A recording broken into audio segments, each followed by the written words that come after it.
Paris Radio Show. Audio, musique, podcast.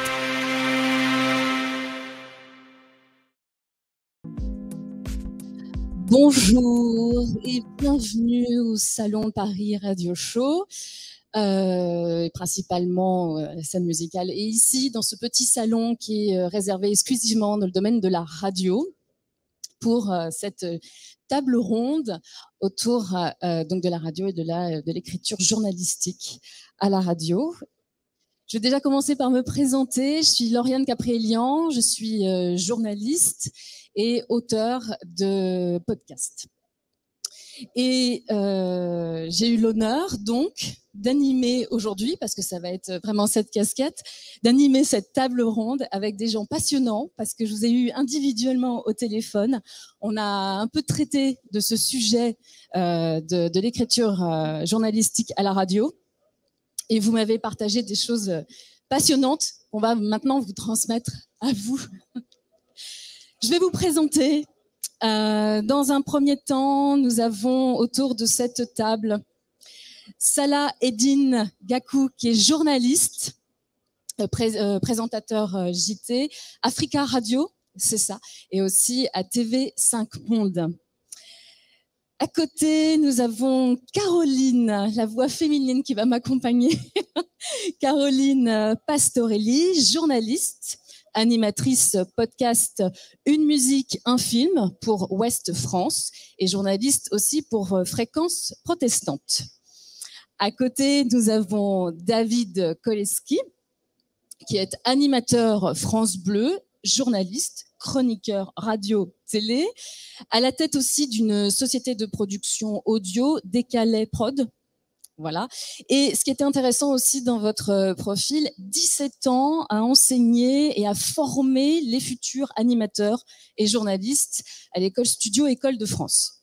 Et puis à côté de moi, Sylvain Attial, directeur pôle podcast Media Meeting et qui est aussi directeur de l'agence A2PRL, agence presse spécialiste des contenus audio. Et vous avez aussi fait des passages à Radio France, à RTL. Et ce qui m'avait marqué, c'est que vous avez été aussi le concepteur, réalisateur d'émissions, entre autres de Nagui. Tous ces profils, comme vous le voyez, résument assez bien l'idée d'une écriture journalistique. Alors, l'écriture évolue avec l'air du temps et elle a forcément un peu évolué avec les années, notamment à cause des nouveaux supports numériques. Et ce qui était intéressant quand je vous ai eu au téléphone, Sylvain et Salah Eddine, vous m'avez dit la même chose. Vous êtes en veille sur cette écriture journalistique. Votre métier vous pousse à être en veille sur cette évolution d'écriture journalistique. Est-ce que vous pouvez m'en dire plus ? Oui, parce que ne serait-ce que le fait de se poser la question montre qu'il y a une vraie problématique. Et d'ailleurs, je suis presque certain, on n'a pas échangé entre nous avant cette table ronde, mais qu'on va arriver tous à la même conclusion. Faut-il faire évoluer l'écriture journalistique ? Oui, ça me paraît être une évidence. La vraie question, c'est comment faire évoluer l'écriture journalistique ? Qu'est-ce que ça veut dire ? Jusqu'où ça va ? Quels sont les risques à la faire évoluer, éventuels ? Mais surtout, la clé, c'est comment ? Parce que on peut faire une incantation, ça n'apportera pas la méthode et le savoir-faire.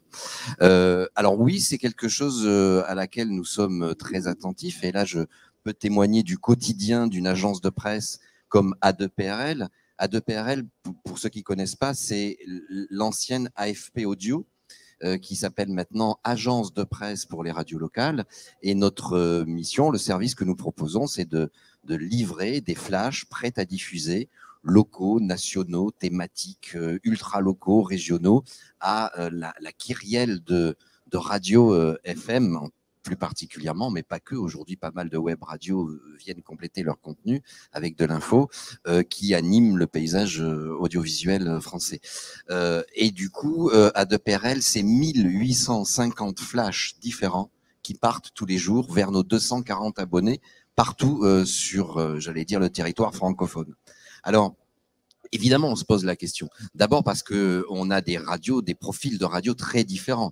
Des radios seniors, des radios ados, des web radios, des radios adultes, des radios à contenu, des ultra musicales pour lesquelles on fait des formats très courts et très. Alors, dans cette notion d'écriture de l'info, il n'y a pas simplement la notion, j'allais dire, littéraire de qu'est-ce qu'on écrit, quels mots, comment on les écrit, mais il y a aussi la façon de les interpréter, la façon de les dire, le rythme, etc.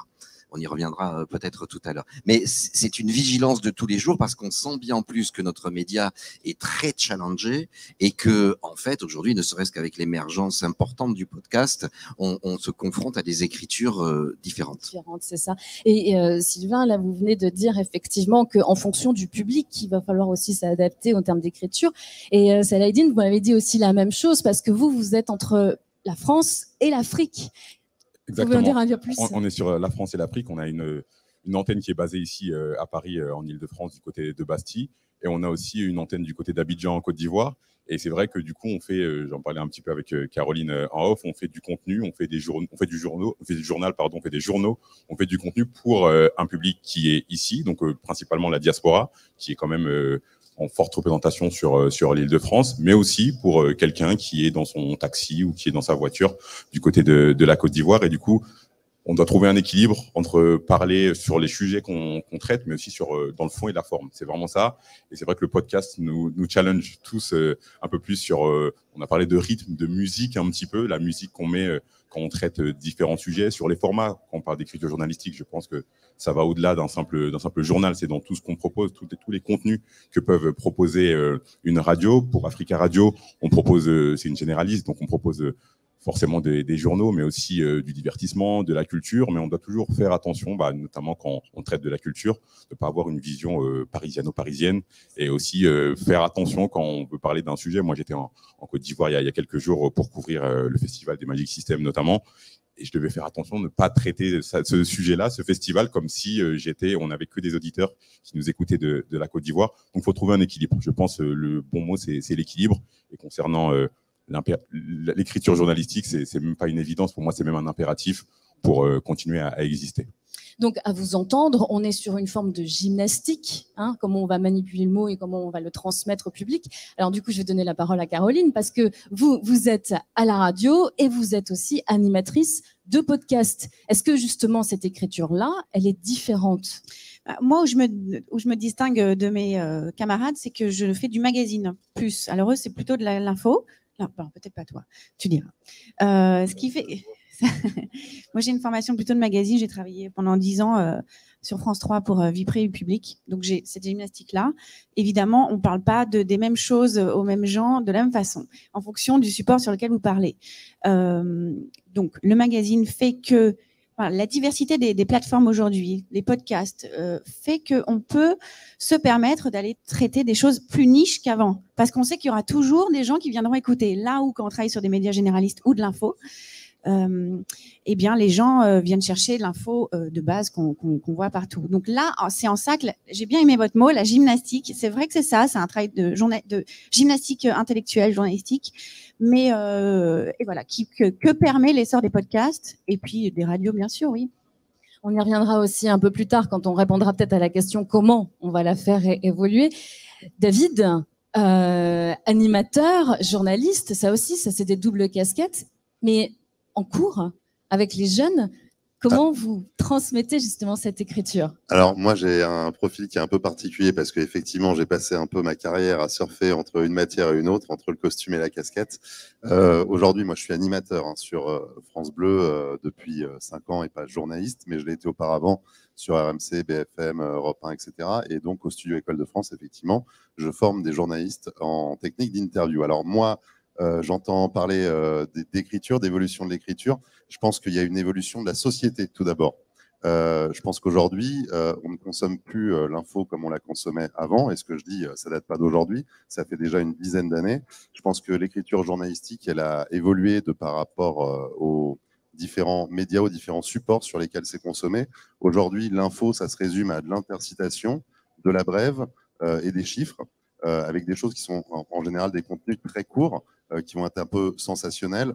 Je pense que quand on écoute les radios, quand on regarde Internet, qu'on lit la presse, qu'on regarde la télé, si on est branché sur des chaînes d'infos, on a toutes les mêmes infos au même moment, avec les mêmes données, traitées de la même façon, peu ou pas approfondies. Après, bien évidemment, il y a les reportages, il y a les papiers, mais j'ai l'impression que là aussi, on tend à faire quelque chose qui soit de plus en plus dynamique, sensationnel, mais qui finalement ne va pas dans les choses en profondeur. L'intérêt du podcast et des formats longs, comme tu le disais à l'instant, c'est effectivement de pouvoir aller plus en profondeur vers les choses. Mais moi, je pense qu'il y a surtout un problème de consommation d'une part, et de l'autre, un problème quand même de niveau.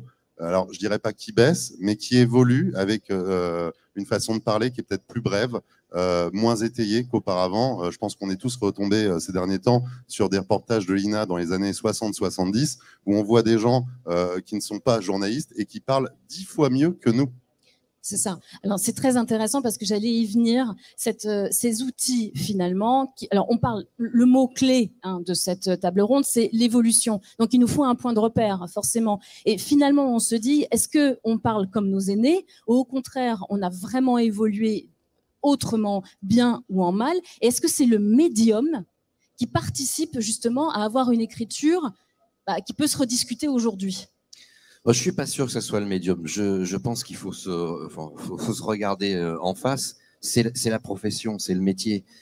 Aujourd'hui, il m'arrive souvent de dire à ma rédaction, mais bon sang, ce flash que je viens d'entendre, il y a 15 ans, on aurait fait le même. Est-ce que c'est tout à fait normal? Est-ce qu'on ne peut pas se poser la question de est-ce qu'il est perçu comme il aurait été perçu il y a 15 ans? En termes d'écriture? Et en fait, on se rend compte aujourd'hui qu'il y a globalement un effet mimétisme chez les journalistes qui est terrible, qui est permanent. On apprend presque plus en écoutant les confrères qu'en s'auto-évaluant au fil du temps, si on fait une école de journalisme ou autre. Il y a même ici, dans le cadre du Salon de la radio, il y a 2-3 ans, je ne sais plus, une jeune fille dans un concours des jeunes talents qui avait un sketch qui consistait à imiter le ton journaliste, la façon dont je mets les phrases. C'était très réussi d'ailleurs. Je ne saurais pas vous le faire, mais vous imaginez tout à fait ce que c'est. Et là, c'est le drame. Et oui, mais c'est tellement vrai. C'est tellement vrai. Alors d'abord, il y a ça, se remettre un petit peu en question sur la façon dont on travaille. Mais en même temps, je pense qu'il faut faire très attention, il ne faut pas aller trop loin. Parce que l'info est tellement malmenée aujourd'hui. On ne va pas vous faire le débat sur le thème de la fake news, du fait que tout le monde est journaliste sur les réseaux sociaux, avec tous les risques que ça comporte, parce que tout le monde témoigne, certes, mais tout le monde n'a pas, j'allais dire, la formation, les clés pour analyser et surtout pour traduire l'info, pour la faire rebondir. Alors, il faut faire attention aussi. On peut-être pas employer n'importe quel vocabulaire. C'est peut-être pas forcément utile de faire des phrases sans verbe ou sans complément. C'est pas forcément ça la solution. C'est pas non plus utile de tomber dans le jeunisme, d'autant qu'il y a des radios qui sont des radios seniors. Enfin, voilà, il y a plein de comme ça de pistes de réflexion sur lesquelles on n'a pas vraiment complètement la réponse, parce que si on l'avait, ça s'appliquerait tout naturellement, y compris dans les écoles de journalisme, dans les écoles d'animateurs. Voilà. Il y a peut-être quelques pistes qu'on entrevoit. Moi, d'abord, je pense que le profil de David, c'est pas forcément lui que je mets à l'honneur, malgré toute l'estime que je lui porte, mais ce type de métier où on n'est ni vraiment journaliste, ni vraiment animateur, c'est souvent déprécié parce qu'on te dit mais c'est quoi ton métier? En fait, t'es un mec pas sérieux, mais tu pas non plus complètement déconnant, etc. Mais c'est une vraie piste. Moi-même, pendant longtemps, depuis quelques années, je dirige une agence de presse, mais j'ai toujours été producteur, animateur dans le divertissement. Et je pense que nous avons une approche, un éclairage un peu plus ouvert, un peu plus différent, plus sensible effectivement à l'effet de consommation et de ce qu'attend le public, et que ce type de profil peut apporter, effectivement. Et ensuite, moi, je pense qu'il faut qu'on soit tous dans nos postes, dans nos métiers, dans nos situations, extrêmement attentifs aux nouveaux talents. Parce que je pense que ça peut venir de là. Qui est-ce qui a révolutionné je ne sais pas si tout le monde sera d'accord avec ce que je vais dire, mais je suis d'accord avec moi-même. Qui est-ce qui a révolutionné l'info à la télé? C'est un mec comme Mourouzi, qui tout d'un coup est arrivé. Il a continué à garder cette aura de sérieux, cette image de journaliste crédible et en fait d'aller chercher l'info et d'aller même la chercher beaucoup plus loin que certains autres, mais il a révolutionné la forme. Et même des gens comme Henri Sagnier sur France 3, dont d'aucuns se souviennent peut-être, quand il a débuté, qui avait une pêche d'enfer, qui déboulonnait tous les autres journaux parce que on avait une espèce d'ovni audiovisuel qui arrivait. Et donc je pense que nous, dans nos entreprises, dans nos radios, dans les écoles, pourquoi pas dans le public, dans ce type d'assemblée aujourd'hui, on a besoin d'aller chercher ces talents, déjà de les comprendre, de les repérer et d'essayer de voir si ça peut pas venir comme ça. Et puis le mimétisme fera le reste. C'est très intéressant parce que vous parliez d'Yves Morosi qui a commencé à la radio en racontant l'information. Et la question que je vais vous poser, vous, c'est de savoir est-ce que finalement, ce qui fait que l'écriture évolue indépendamment de tout ce qu'on vient de citer, c'est pas un problème de temps. On pourrait avoir le temps d'analyser une information et finalement, peut-être que l'auditeur n'a pas le temps de la réceptionner. Est-ce que c'est pas ce temps-là qui fait que ça va réguler l'écriture, Caroline? Alors, pardon, je vais pas répondre à la question. Non, juste, je rebondis sur ce que ça vous dit et je réponds à moitié. Est-ce que l'écriture journalistique a évolué? Oui. Est-ce qu'elle doit continuer à évoluer? Oui. Mais la chance qu'on a aujourd'hui, c'est que finalement, le spectateur, l'auditeur, le lecteur, il est au cœur en fait du satellite journalistique. Il va décider de ce qu'il a envie d'entendre en fonction du support qu'il va aller choisir. Si vous allez écouter une émission de radio qui est de l'ordre du magazine, il sait qu'il va pouvoir prendre le temps d'aller en profondeur sur un sujet qu'il aura choisi. S'il a juste envie d'aller écouter des informations, eh ben, il va aller écouter un flash de nos camarades et il sait et il connaît lui aussi le ton journalistique qui est employé. Donc, oui, l'écriture journalistique évolue, mais elle évolue en même temps que l'éducation du spectateur et de l'auditeur. C'est ça qui est important aussi, parce que oui, on n'a pas évolué en bien et on est très, très caricaturaux dans notre façon de parler, mais on en est extrêmement conscient. Mais en même temps, le monde va vite et c'est pas le seul domaine professionnel où les choses bougent. On essaye de s'adapter au mieux, mais la chance qu'on a, c'est qu'on a une infinie de sujets à couvrir et que finalement aujourd'hui c'est le spectateur qui va choisir en allant piocher et en allant se rendre là où il veut. Donc est-ce que ça doit évoluer? Oui, mais pas tant que ça finalement. C'est plutôt le comportement et c'est ce qu'on fait chacun dans nos écoles de journalisme où on éduque à la fois les journalistes mais même les élèves à se dire bon, je suis en face de quel média, qu'est-ce qu'il va me raconter, de quelle façon il va le faire. Pourquoi là, il n'a pas eu le temps d'aller chercher un témoin? Parce qu'on se rend compte que finalement, l'information, elle est un peu plus sommaire à tel endroit, qu'elle est plus longue à tel autre endroit, mais tant mieux. Ça veut dire que en fonction du temps qu'on a et de l'intérêt qu'on a, ben, on va aller voir tel média. C'est ça qui est important aussi à dire. Voilà, je me tais. Non, au contraire. Non, c'est intéressant ce qu'a dit, mais je sais que l'auditeur, en tout cas, d'une manière générale, les internautes, tous ceux qui suivent les médias et les journaux sont de plus en plus exigeants. Et je pense que la vraie évolution, c'est qu'il y a quelques années, quand on fait un journal, l'auditeur reçoit l'information et n'est pas forcément au courant de l'information. Maintenant, avec les réseaux sociaux notamment, on doit s'adapter à cette exigence et toujours apporter la petite information en plus, avoir la déclaration en plus, le chiffre en plus. Et ça, c'est, je pense, une des nouvelles exigences du métier. Après, je pense Internet a été une des grosses révolutions de notre métier et les réseaux sociaux sont une autre grosse révolution que je pense on est encore en train de digérer. Et c'est ça un petit peu, je pense, finalement, l'évolution principale, c'est comment on va faire avec ces nouveaux réseaux sociaux, ces internautes qui se considèrent aussi un peu comme des journalistes, qui commentent toutes les choses, qui sont plus exigeants, je pense. Je vais pas dire il y a quelques années, quand on fait peut-être une faute, une erreur sur un journal, ça passait peut-être inaperçu, mais aujourd'hui, on sait que à la moindre faute, à la moindre erreur, on va recevoir un message sur les réseaux sociaux. Et du coup, je pense que l'auditeur aussi a évolué en même temps que notre métier et notre profession de manière générale. Ah, c'est le moment où je dois rajouter un mot. Oui, même deux. Ça serait bien. Plus intelligent encore. Oui, alors, c'est difficile de parler après le monsieur. Je pensais avoir une grosse voix, mais là, on a trouvé quand même notre maître. Très jolie voix. Moi, je pense que, comme disait Sylvain, il y a une façon de présenter l'info qui est en train quand même d'évoluer. Aujourd'hui, c'est vrai que, comme tu le disais, il y a plein de formats. Si je me réfère à France Bleu, on a des flashs, on a des journaux, on a des émissions sous forme de magazines d'infos, comme avec Wendy Bouchard le midi. Voilà, j'ai fait ma promo, c'est fait. Mais c'est vrai que, alors, je ne sais pas si c'est l'écriture, mais en fait, le fait de donner vie à l'information, d'en faire de vraies émissions. C'est ce qu'a fait RMC. Quand Alain Veil récupère cette radio, elle fait 0,8 points. 10 ans après, elle en fait quasiment 10 fois plus. Et encore, je suis dans le passé quand je vous cite ça. Moi, j'avais participé à cette aventure et c'est vrai qu'ils ont ouvert l'info sur les gens. Ils ont fait quelque chose de plus participatif, de plus parlé, de plus vivant. Donc ça peut être une des évolutions possibles. Après, quand on en revient à l'écriture en matière de flash, de journaux, c'est vrai que comme toi, j'ai l'impression qu'il y a beaucoup de mimétisme et j'en peux plus d'entendre macabre découverte. Voilà, ça, pitié, arrêtez avec cette formulation. Mais encore une fois, je pense que il y a une évolution qui est en train de se faire de par la société, mais qu'on doit tempérer tout en arrivant à évoluer. Parce que quand même, le niveau, je dirais pas que le niveau s'appauvrit, mais l'information, en tout cas, est de plus en plus courte pour être digeste et pour pouvoir en donner de plus en plus aussi, puisque comme tu le disais, les gens, quand ils écoutent, en fait, ils sont déjà au courant de la moitié des choses. Alors effectivement, Caroline, vous nous avez dit que l'auditeur va aller chercher finalement si c'est un flash, si c'est un podcast.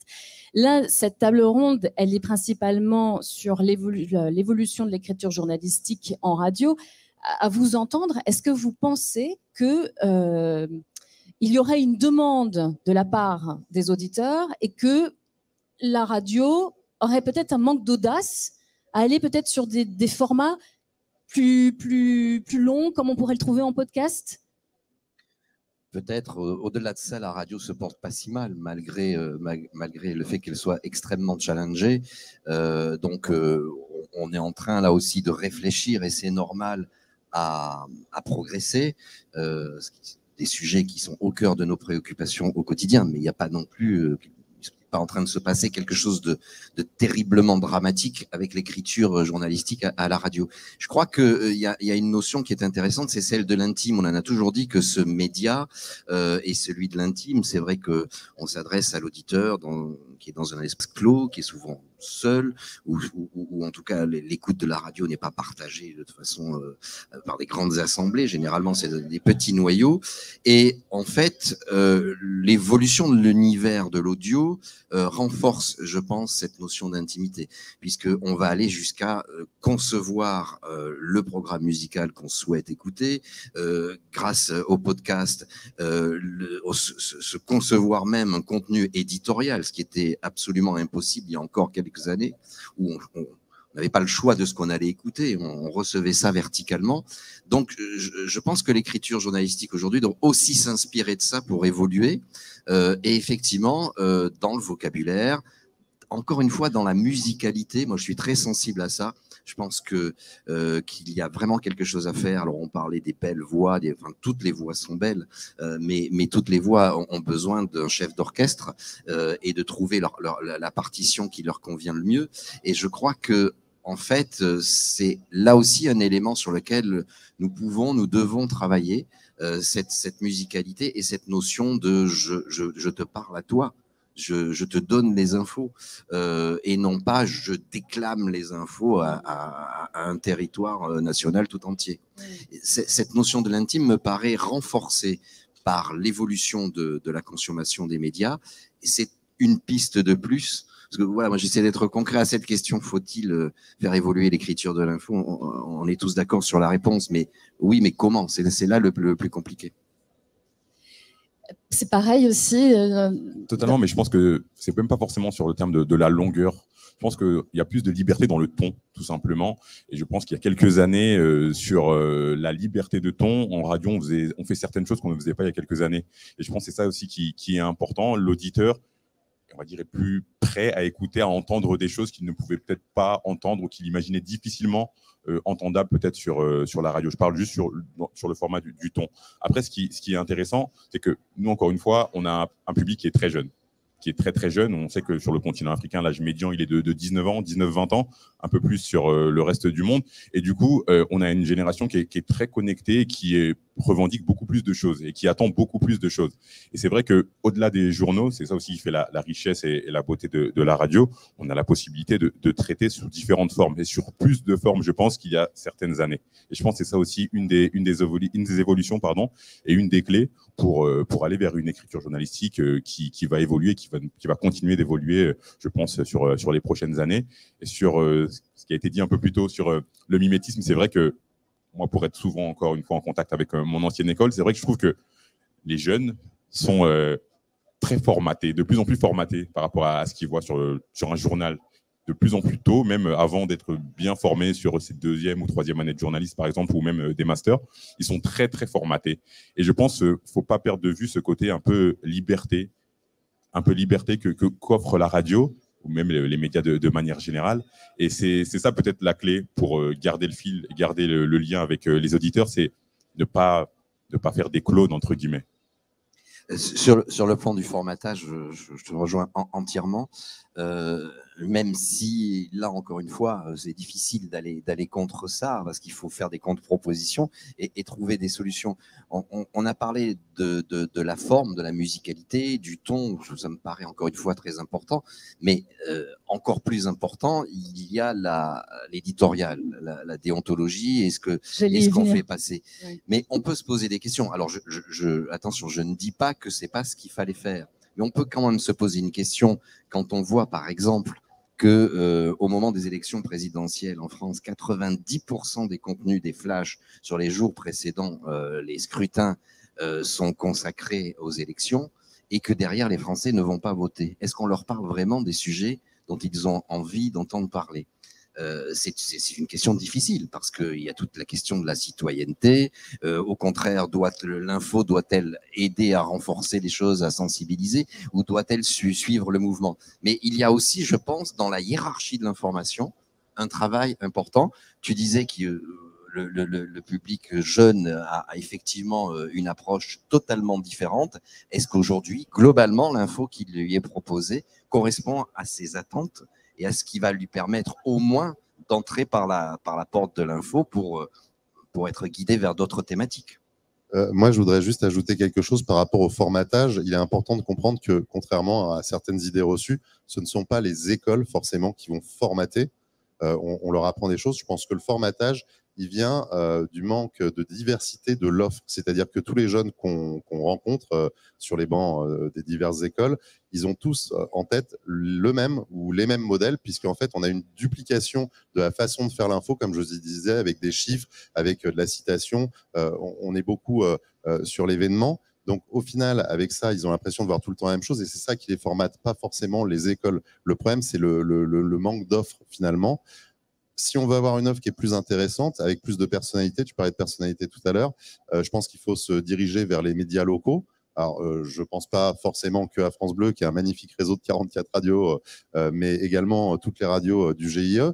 Quand on fait de l'info locale, ou ce que Sylvain fournit aussi aux radios, puisque toi, tu proposes de la vraie information locale aussi, ça permet peut-être de rentrer davantage dans le détail et finalement d'être plus proche. Le terrain aussi, c'est une bonne piste. Alors, je ne sais pas si on est vraiment dans le sujet de l'écriture, mais on va écrire différemment quand on va aller rencontrer des gens. C'est ce que fait France Bleu tous les matins avec les baladeurs. On va encore faire des choses comme ça durant l'été. Et je pense que c'est ça la force aussi d'une radio, par exemple, comme Sweet FM, pour ceux qui connaissent l'exemple, qui a une rédaction qui est très présente sur le terrain. Ça permet de se rapprocher et finalement, quand on entre dans l'émotion, comme tu le disais, et quand on a plus de liberté, tu parlais de liberté, je ne pense pas qu'il y a 10, 15, 20 ans, les animateurs avaient moins de liberté qu'aujourd'hui, ils en avaient peut-être même plus. En revanche, au niveau de l'information, je pense qu'effectivement, aujourd'hui, un journaliste peut se comporter un petit peu différemment et être finalement un petit peu plus à même d'intervenir dans le programme et de le faire d'une façon différente et pas être simple journaliste. Voilà, il peut également apporter peut-être plus d'émotions, alors soit par des rencontres ou par des formats qui sont plus longs, plus diversifiés, plus locaux, plus spécifiques. Oui, c'est ça, finalement, à vous entendre. On a parlé d'intime, on a parlé d'être sur le terrain, on a parlé peut-être d'éviter un décalage entre cette information et ce qui est attendu. Du coup, quelles pourraient être ces nouvelles compétences? Est-ce que les jeunes journalistes qui arrivent en rédaction puissent avoir peut-être une autre nourriture et puissent être peut-être un peu plus audacieux? Ou est-ce qu'on intègre peut-être une autre façon d'écrire, ce qu'on pourrait voir dans les podcasts aussi, un à l'intérieur des radios. Comment vous pourriez imaginer ces nouvelles compétences aujourd'hui? Alors, la radio, je pense que, comme tu le disais, elle se porte pas si mal. Moi, j'écoute beaucoup ma radio. Encore une fois, je suis pas journaliste à France Bleu, mais animateur, mais j'écoute mes collègues du matin jusqu'au soir et également la plupart des autres radios aussi, en général. C'est un média que je consomme énormément et c'est pas le seul. Aujourd'hui, quand on parle d'écriture journalistique, de talent, de formation de notre jeunesse, puisqu'on se projette quand même vers les années à venir et peut-être pas sur l'instant T. Évidemment, on pourrait se dire, tiens, est-ce qu'on ne doit pas inclure cette écriture podcast qui est peut-être plus une écriture intuitive, plus personnalisée, avec un ton qui va être différent dans la voix aussi, où on va aller plus chercher peut-être une part d'intime, rentrer un peu dans la tête des gens. Mais je pense qu'aujourd'hui, tu as différents types d'émissions et il ne faut pas déconstruire la radio pour faire quelque chose finalement que tu ne vas pas écouter de la même façon. Quand tu écoutes du podcast, tu n'es peut-être pas forcément dans les bouchons dans ta voiture depuis 1h30 où tu as envie d'avoir un flash trafic, une chanson pour te détendre, un jeu, ensuite entendre, je sais pas, tel artiste qui est en concert en ce moment avant d'avoir le meilleur plan resto. Écoutez, le 16h-18h sur France Bleu, on en parle tous les jours de manger, mais voilà, tu n'as pas envie de consommer de la même façon. Donc, il ne faut pas confondre tous les formats. Et puis, il y a différents horaires dans la journée aussi. On ne va pas avoir la même attention. On n'a pas la même attention si on se met à écouter la radio le soir, quelque chose qu'on a décidé, que quand on est dans la voiture, prisonnier des bouchons, et où on n'a peut-être pas la tête à 100% à écouter du long format. D'autant que quand on parle de podcast, alors sauf dans le cas des magazines, effectivement, mais par exemple dans l'info chaude et le flash, on est dans l'antithèse du flash. Hein. Le podcast, par définition, a une durée de vie. Je le réécoute, je le télécharge pour quand ça m'ira bien de l'écouter et je peux y revenir et morceler mon écoute éventuelle. Le flash a une durée de vie très très courte. Donc effectivement, ce que tu dis est tout à fait juste.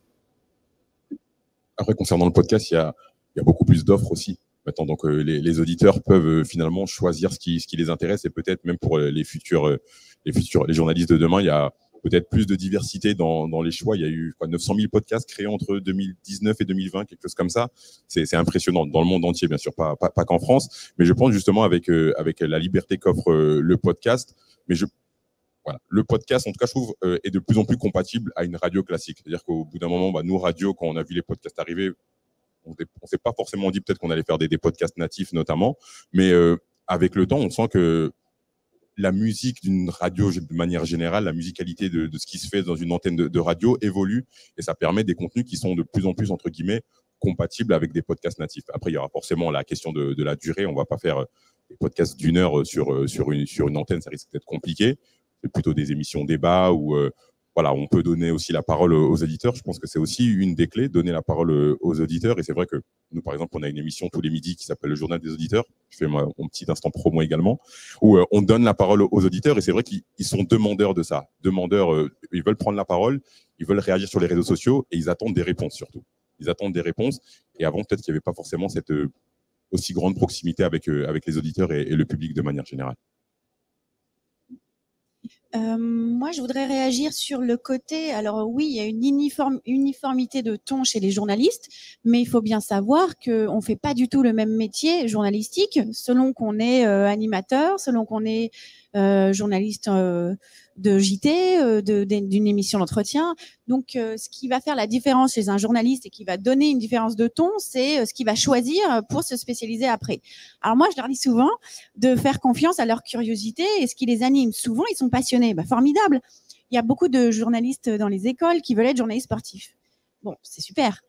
J'ai plein d'amis qui sont journalistes sportifs, mais vous aurez beaucoup plus de chances de faire carrière si vous êtes spécialisé en voile ou en escrime ou en échec ou en billard américain que si vous voulez absolument être journaliste sportif foot. Enfin, c'est juste pour dire que ce qui va faire que les médias que vous allez écouter sont animés, sont incarnés, sont intéressants, sont vivants, c'est que vous allez avoir des gens en face qui font la différence. Et les médias traditionnels, comme on les connaît, ne laissent pas beaucoup de place à cette différence-là. En JT, il y a une uniformité de ton, ils parlent tous pareil. Vous écoutez les zones interdites, ils ont tous le même ton, les mêmes virgules, voilà. Mais aussi parce que c'est formidable à faire. Mais si vous avez un journaliste en école qui a une personnalité singulière ou qui a une vraie passion, parce qu'il y en a plein et de plus en plus, alors il faut le diriger vers ce qui l'anime et il va vous livrer journalistiquement un travail qui va être différent. Voilà pourquoi on a des Gilardi, on a des Mourouzi, parce que c'est des gens à qui on a laissé leur singularité s'exprimer. C'est ça la vraie différence. L'écriture journalistique, au départ, il y a la personne qui l'écrit. C'est tout, c'est ça qui va faire le ton de ce que C'est une vous avez incarnation finalement Exactement. De son. Ouais. Juste par rapport, justement, je pense dans les futurs journalistes, encore une fois, je pense qu'ils sont peut-être plus polyvalents qu'avant. Et typiquement pour le journaliste sportif, moi j'ai fait du journalisme parce que je voulais être journaliste sportif et je me rêvais d'être, par exemple, à la télé. Mais je pense que avec les années, avec le temps, avec les rencontres, avec finalement la passion du métier, on tombe amoureux du journalisme avec un J majuscule. Et finalement, on peut faire beaucoup de choses. Et pour ma part, en tout cas, je vais parler de mon cas, j'ai la chance de faire des journaux, mais d'avoir une chronique sport tous les jours où j'ai un ton très libre. Je peux aussi traiter de musique, intervenir sur différents sujets. Et je pense que on peut pas être spécialiste de tout, bien entendu, mais on est peut-être plus ouvert à plus de choses. C'est-à-dire que moi, au début, quand j'ai commencé, j'ai eu la chance de faire du sport. On me disait journaliste sportif. Je voulais pas qu'on dise journaliste sportif. Je disais non, je suis journaliste. Et je pense aujourd'hui un journaliste doit s'adapter, doit savoir faire beaucoup plus de choses qu'avant, parce que je pense dans tous nos profils différents, on est un peu sur les réseaux sociaux, on doit un petit peu faire de l'éditorial, on doit s'occuper de plus en plus de choses. Et ça aussi, je pense, la polyvalence, c'est peut-être une des clés pour l'évolution du métier. On voit des jeunes de plus en plus polyvalents qui s'intéressent à de plus en plus de sujets thématiques. Bien sûr, encore une fois, comme je le dis, on ne peut pas être spécialiste de tout, on ne peut pas être spécialiste d'une crise alimentaire et être spécialiste de football, par exemple. Mais on peut s'intéresser à de plus en plus de choses et la radio permet, je pense, sur différents formats, sur différents types de prise de parole, de traiter de plus en plus de choses différentes. Ça fait peut-être 45 minutes qu'on parle de l'écriture journalistique. Je rappelle juste que France Info se porte hyper bien. Donc, a priori, les gens ne sont pas lassés d'écouter de l'information à la radio, sous différentes formes, bien sûr, durant les 24 heures de la journée. Je pense que tout ce qu'on a entendu, c'est très vrai. Il faudrait cependant aussi rappeler une chose qui est importante. Ce sont les moyens alloués par les médias à leur rédaction. Aujourd'hui, comme tu le disais, polyvalence. Oui, mais polyvalence bien souvent par l'obligation. C'est-à-dire qu'on a le même journaliste qui va faire l'article sur le web, qui va faire une vidéo pour les réseaux sociaux, qui va faire le flash, qui prépare ensuite la note pour le lendemain matin. Alors, ce n'est pas le cas à Radio France parce qu'on a des moyens qui sont ceux que vous connaissez et que je pense qu'on a beaucoup de chance à ce niveau-là. Mais quand vous êtes dans une rédaction d'une radio d'une taille moyenne où éventuellement il vous manque un collègue ou deux, forcément, on va avoir la même brève qui va être reprise sur tous les supports, qui va être certainement courte, qui n'aura pas la personnalité, qui ne correspondra pas en plus aux différents supports. Et c'est ça aussi qui fait que malheureusement, d'un certain côté, ça s'appauvrit parce qu'on a des journalistes finalement qui sont trop occupés. Et voilà, il ne faut pas oublier de mettre des moyens sur la rédaction, c'est quelque chose d'important. Je citais Sweet FM tout à l'heure, mais voilà, il faudrait aller vers le même modèle ou alors faire appel à des gens comme Sylvain et ensuite avoir des reporters sur le terrain, mais en tout cas mettre des moyens qui soient d'une façon ou d'une autre, mais pour pouvoir s'offrir justement cette diversité avec des gens qui puissent s'affairer à chaque tâche comme il faut et pas être multitâche. Tu as raison, il y a, je crois, plus de 700 radios en France, pour ne parler que des radios classiques FM. Toutes n'ont pas, évidemment, les moyens d'entretenir, entre guillemets, une rédaction et de, effectivement, faire de l'info et de se poser les questions de fond comme ça. On n'a pas le temps ni les moyens de réfléchir à ce type de problématique. C'est une raison pour laquelle nous sommes là, effectivement. Mais je crois que tout à l'heure, la phrase, l'expression a été prononcée que je retiens, c'est laisser s'exprimer les singularités. C'est une façon très résumée de dire ce que j'ai essayé d'exposer longuement tout à l'heure. C'est-à-dire qu'effectivement, pour lutter contre ce mimétisme ambiant, cette espèce d'uniformité, cette espèce de ton consacré qui serait celui du journaliste, quel que soit l'exercice. Hein. Effectivement, sur les commentaires des 50 minutes magazine à la télé, comme des flashs d'1 minute 30 sur la FM, on retrouve ce terrible ton qui peut-être ne lasse pas forcément le public, mais qui ne le sert pas particulièrement, ni l'info, ni d'ailleurs celui qui l'emploie. Donc je pense qu'effectivement, je reviens sur cette idée, sur le fait qu'il faut que nous soyons sensibles déjà attentifs et que nous donnons leur chance à ces singularités, à ces personnalités qui ne sont pas forcément de grands journalistes sur le plan éditorial, mais qui ont un ton, qui sont finalement de grands interprètes de l'info. Ouais, c'est ça. Avoir une plume peut-être aussi, parce qu'on parle de la radio, mais ça, c'est aussi la voix, mais pas le timbre, mais la façon de s'exprimer, la façon de jongler peut-être avec les mots et de peut-être raconter, de narrer finalement une information. Qu'est-ce que vous en pensez?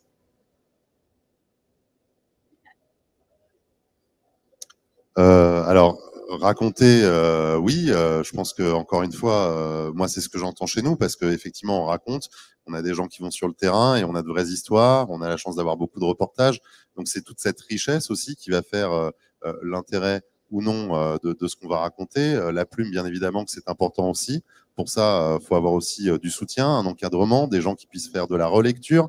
Voilà, je pense que aujourd'hui, je pensais pas qu'à 10h du matin, un vendredi matin, déjà, on aurait autant de gens que ça, plus les gens qui suivent tout ça sur les réseaux sociaux. Donc, c'est que on s'interroge, mais encore une fois, il faut donner les moyens.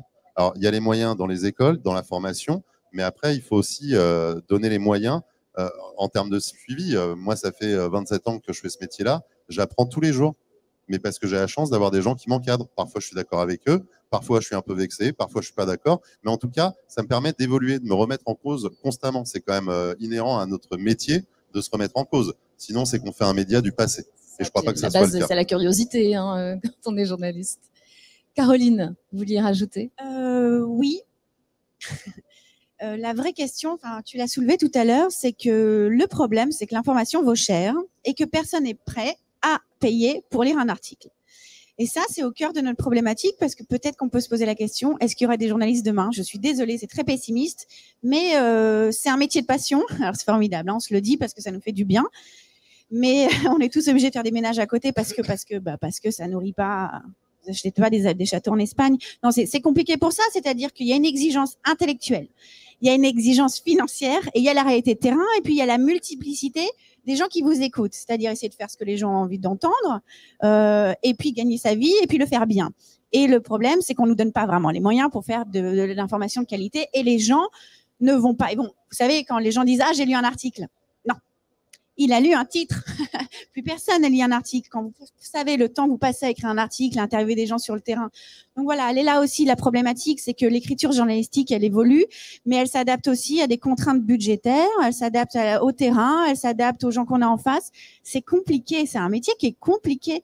Heureusement, les écoles de journalisme sont pleines, tant mieux.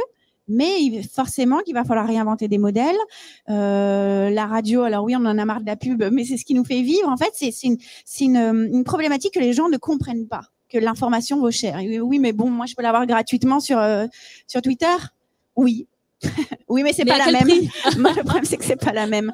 Et voilà, ça, c'est une vraie problématique qu'on a au quotidien, évidemment. Hein. C'était le moment un peu plombant du voilà, ça va aller mieux tout à l'heure. Celle-là, Eline, oui. Non, mais c'est vrai que la question des moyens, elle est primordiale. Et on en parlait un petit peu au téléphone, c'est que je pense qu'il y a une méconnaissance de manière générale de ceux qui sont pas dans le milieu des réalités du métier d'un journaliste. Je pense qu'il y a beaucoup de gens qui n'imaginent pas qu'il faut autant de monde pour préparer un journal, autant de correspondants qui sont sur place. Parce que nous, par exemple, Africa Radio, on travaille avec un réseau de correspondants sur beaucoup de capitales africaines. Donc, il faut coordonner avec eux, il faut travailler avec eux, Le journalisme, ça reste raconter des histoires. On l'a dit, c'est raconter des histoires. Il faut du temps pour raconter des histoires. Et c'est vrai que quand on fait beaucoup de choses, on a un peu moins de temps. Pour la question de la plume, ça reste très important. Je pense que il faut du temps pour aiguiser sa plume. Je sais pas si ça se dit comme ça, mais il faut du temps. Et encore une fois, la question des moyens est primordiale dans tout ce qu'on dit ici, même si voilà, on parle d'éditorial, on parle de fond, on parle de forme, on parle de formats différents. La question des moyens reste primordiale. Et au centre finalement de cette question. David? Alors, c'est marrant parce que Africa, c'était mon premier stage il y a 27 ans sur le journal des auditeurs. Une émission, si je ne m'abuse, à l'époque, qui faisait 30 millions d'auditeurs entre l'Afrique et ici. Notamment parce qu'il faut se rendre compte de l'audience et de l'aura qu'a ce média. C'est incroyable. Et je pense pas, alors moi c'était il y a 27 ans, mais je pense pas que ça ait tant évolué que ça, puisque j'écoute encore des médias africains. Si on prend l'Afrique, je sais pas si ça fonctionne bien. Oui, d'accord. Si on prend l'Afrique, quand on a des auditeurs qui appellent, justement, puisque c'est le concept de l'émission, on va entendre une façon de parler qui n'est pas du tout la même. Ils sont beaucoup plus érudits dans leur façon de parler. On a peut-être plus de classicisme dans la façon de présenter les choses, mais en tout cas, voilà, c'est aussi ce qui fait que le niveau va peut-être être plus élevé. Nous, on s'adapte aussi. Tu parlais tout à l'heure des formats. Je pense qu'il faut aussi avoir en point de mire le format sur lequel on est. On parle pas pareil si on est sur France Bleu que France Inter ou Move, par exemple, ou Voltage ou RMC. Voilà, on va pas faire la liste. Elle pourrait être très, très longue, mais j'essaye de citer des collègues et concurrents. Mais voilà, il y a ça qui importe aussi. Il faut qu'on puisse être à la portée des gens tout en gardant un certain niveau. Mais effectivement, ce qui est important, c'est d'avoir en objectif qui est son auditeur. Oui, c'est ça. Allez, regardez qui est son auditeur. Est-ce que vous avez des questions dans le public? Allez. Alors, je vous ai écouté très attentivement et j'entends aussi que la radio se porte bien, et tant mieux parce que c'est effectivement moi également mon média favori. Par contre, moi, je travaille toute l'année avec des centaines d'étudiants qui ont entre 18 et 25 ans. Je suis formateur. Et quand je leur pose la question qu'est-ce que vous écoutez en radio ou en podcast, pour le coup, j'ai un silence radio. C'est-à-dire que parmi ce public-là, personne n'écoute la radio ou personne n'écoute le podcast. Le podcast, quand j'interroge des jeunes de 18-25 ans, on me dit c'est un média de vieux. C'est les vieux qui écoutent le podcast et ils ont 40-45 ans. Et c'est vrai, puisque moi j'ai 51 ans et j'écoute du podcast. Quand on leur demande s'ils écoutent la radio, à la limite, pourquoi? On a tellement d'autres médias à travers notamment les médias sociaux. Pourquoi on écouterait du flux, entre guillemets, qu'on ne choisit pas? Et je crois que là, il y a une vraie interrogation sur cette génération montante qui, entre guillemets, ne prennent plus le temps d'écouter ce qu'on leur propose, mais ont besoin forcément de choisir. On est dans la génération aujourd'hui, dans ce qu'on appelle la génération AirPod. Si vous regardez tous ces jeunes qui ont 18-25 ans, alors même quand ils sont en cours, maintenant, ils ont même des AirPods dans la tête, j'allais dire, mais presque. On va presque leur greffer l'iPod, et pourtant, ils n'écoutent pas la radio, et pourtant, ils n'écoutent pas du podcast. Voilà, ils écoutent autre chose. Il y a du TikTok, il y a les médias sociaux, il y a tout ce qu'on connaît, il y a du Twitch. D'ailleurs, je sais que Radio France va beaucoup sur Twitch pour pouvoir justement aller chercher cette audience-là. Donc, il est où le paradoxe entre la radio se porte bien et une jeunesse qui n'écoute plus la radio? Alors, on a le même constat depuis maintenant 20 ans. Ça fait 20 ans que j'entends la radio va disparaître. Moi, quand j'étais petit, j'aimais pas aller à la cantine. Je détestais aller à l'école. Et maintenant, je suis papa et j'explique à mes enfants qu'il faut aller à l'école et que la cantine, finalement, c'est pas si mauvais. Un jour, les jeunes qui ont des AirPods dans les oreilles, ils vont poser leur cul dans une voiture et se taper 2h30 de bouchon par jour pour aller au travail. Et c'est ça la bonne nouvelle. C'est que finalement, alors même si on n'est pas les mêmes que nos parents, nous aussi, on va évoluer. Et donc, ces gens-là, ils sont amenés à écouter la radio à un moment ou à un autre. Sinon, j'entends ce que vous dites. Et je suis d'accord avec vous. J'ai le même constat. Moi aussi, quand je dis qui a écouté ça, non, ils ont passé du temps sur le téléphone, mais ils n'ont pas forcément écouté la radio. Mais à un moment, ça évolue. Sinon, la radio, elle serait morte depuis 20 ans. Ça fait 20 ans qu'on entend ça. Et d'autre part, aujourd'hui, la radio, tu la consommes pas uniquement en écoutant la radio. La radio, effectivement, tu la consommes sur Twitch. Nous, c'est ce qu'on a fait pour la Ligue des Champions avec France Bleu Paris, par exemple. Move en fait beaucoup aussi. On n'est pas les seuls. Effectivement, Radio France est précurseur, comme souvent, sur ça et sur le reste. Mais c'est un moyen de diffuser de l'information. Il y a Facebook, il y a Instagram, il y a Twitter, il y a les articles sur le web. Il y a toute une façon de consommer de la radio. Ensuite, tu vas aller sur du podcast en replay.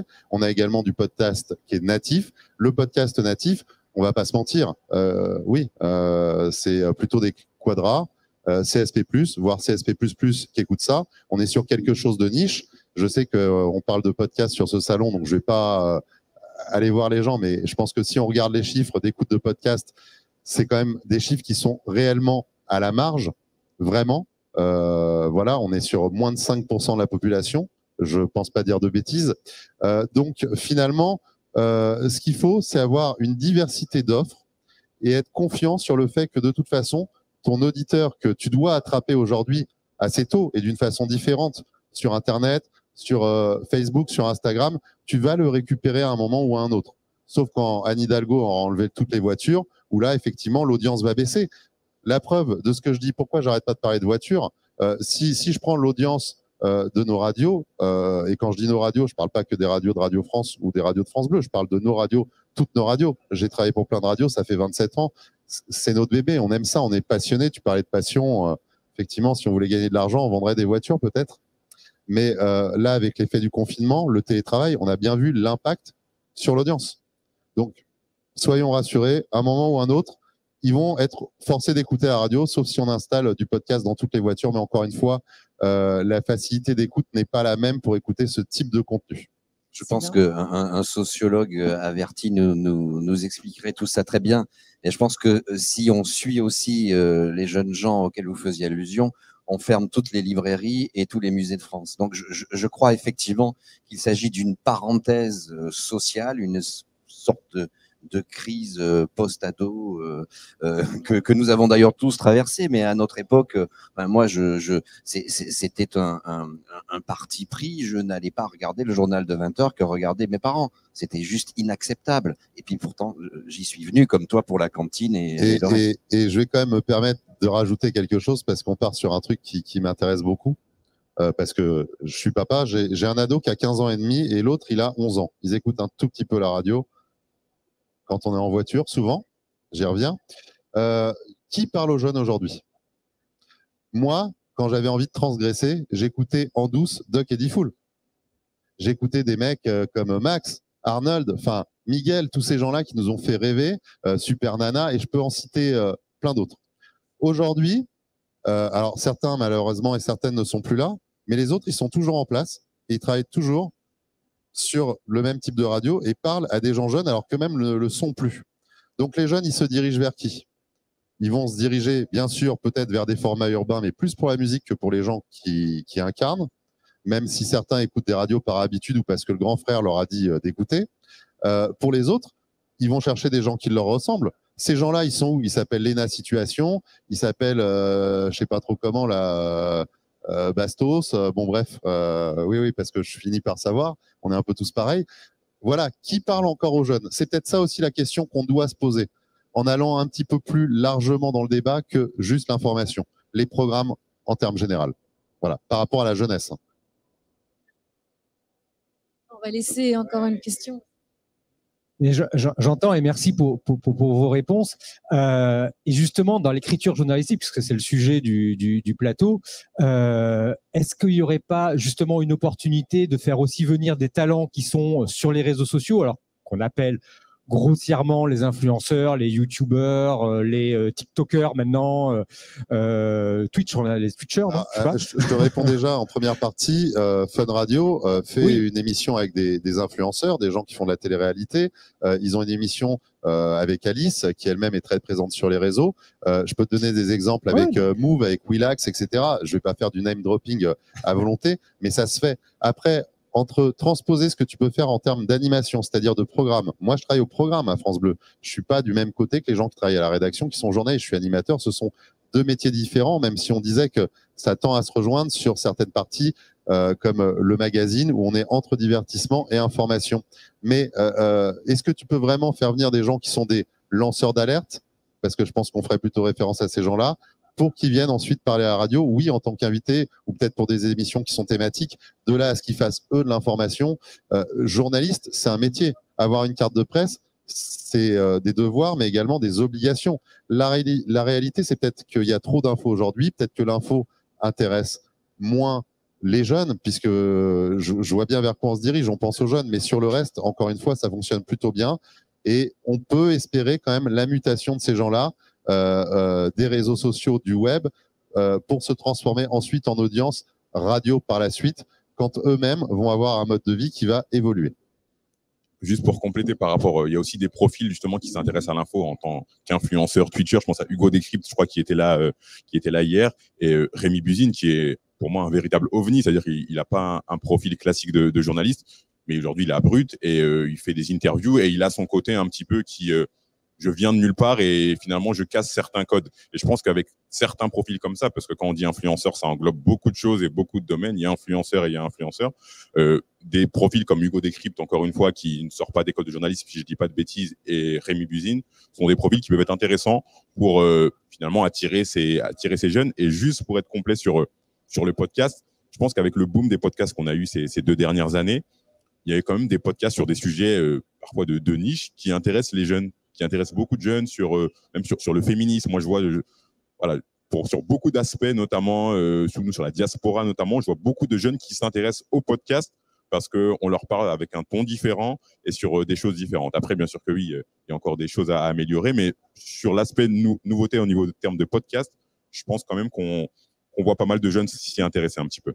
Et puis, pour les podcasts natifs, je pense qu'il ne faut pas se leurrer. Je pense que les marques sont en train de beaucoup aider, puisque si au départ, les podcasts natifs de certaines marques, on était vraiment sur quelque chose où on faisait vraiment de la communication pour vendre sa soupe, aujourd'hui, ils ont plutôt tendance à financer des contenus où on va découvrir avec, je sais pas, les savons Ushuaïa, plein de choses derrière. Et c'était pas nouveau. Avant, ça se faisait à la radio, aujourd'hui, ou à la télé, ou sur d'autres choses, ou sur du sponsoring d'émissions. Et ça existe toujours, même si les revenus publicitaires ont eu tendance à se diviser, vu la multiplicité de supports qu'on a. Mais les podcasts, effectivement, ça peut être intéressant. Mais moi, j'y crois plus via des marques ou des médias qui sont très forts déjà, qui sont très implantés, qui ont pris le virage vraiment il y a longtemps, ce qui est le cas chez nous, parce que sinon, c'est dur de faire exister un podcast et de pouvoir le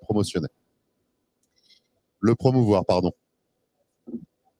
Est-ce que quelqu'un d'autre dans le public aurait une question? Non? On a été très clair. Eh bien, il est bientôt 11h, donc du coup, on va conclure ce débat autour de l'évolution. On s'est rendu compte qu'effectivement, peut-être que le point le plus fragile, c'est que l'écriture journalistique, par définition, par nos sociétés, elle évolue. Mais maintenant, c'est pouvoir donner peut-être des moyens en termes de rédaction, au sein des rédactions, pour pouvoir donner les moyens à trouver une autre écriture. Et laisser les talents se révéler surtout. Et laisser les talents se révéler. Je vous remercie infiniment pour votre participation. Moi, j'ai trouvé ça passionnant. Nous aussi. Eh bien, merci beaucoup et on vous souhaite une très bonne journée au salon. Merci.